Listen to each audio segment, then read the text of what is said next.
চুয়াডাঙ্গার মাদক ও চোরাচালান বিরোধী অভিযানে 2 মাদক কারবারিকে প্রাইভেট কার ভর্তি বিপুল পরিমাণ নেশা জাতীয় মাদক ফেরাডিল সহ আটক করেছে পুলিশ। আটককৃতরা হল পটুয়াখালী জেলার মির্জানগর থানার কলাগাছিয়া গ্রামের কাদের হাওলাদারের ছেলে আলিম হোসেন হাওলাদার, বাবু জমাদারের ছেলে জনি জমাদার।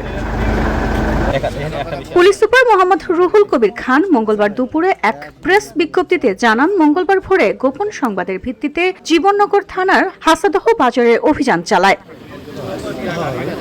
ভোর 5:30টার দিকে সন্দেহজনক একটি প্রাইভেট কার থামিয়ে তল্লাশি করা হয়। তল্লাশিকালে প্রাইভেট কারের ভিতরে বিশেষ কায়দায় হলুদ টেপ দিয়ে জড়ানো 576 বোতল নেশা জাতীয় কথিত মাদক দ্রব্য ফেডারিল পাওয়া যায়,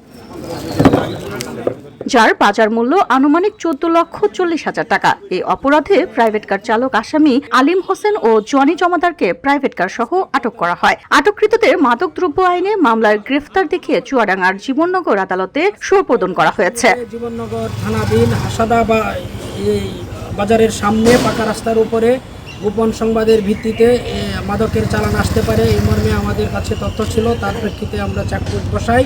সেই চেকপোস্টে আমরা একটি সন্দেহজনক গাড়িকে আমরা আটক করি, একটি এলিয়ন সাদা প্রাইভেট কার। সেই গাড়িতে একজন চালক এবং একজন বহনকারী ছিল। তাদেরকে চেক করে আমরা 576 বোতল ফেন্সিডিল আমরা উদ্ধার করি এবং এই 2 জন আসামিকে আমরা গ্রেফতার করি। VOD Bangla news desk. মাদক পরিবহনের সাথে অবৈধ মাদক পরিবহনের